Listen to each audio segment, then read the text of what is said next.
Rickshaw चालको विरोध કરી રહ્યા હતા। સુરત ખાતે રિક્ષા ચાલકોએ પોતાનો વિરોધ નોંધાવ્યો હતો અને ભાડું વધારવા માટે રિક્ષા ચાલકો આ વિરોધ કરી રહ્યા હતા।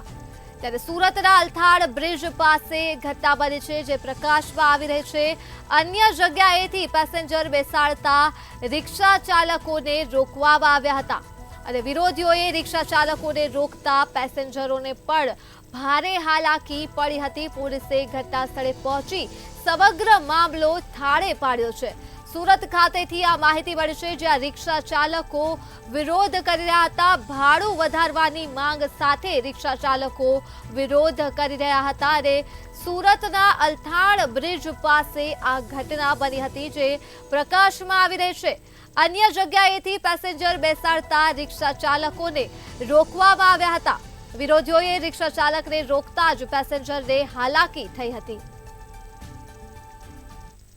तरीका नहीं होता है, सब लोग अपने काम पे जाते रहते सुबह और किसी का फालतू टाइम नहीं होता है। कुछ भी गुंडागर्दी ऐसी चलती नहीं है।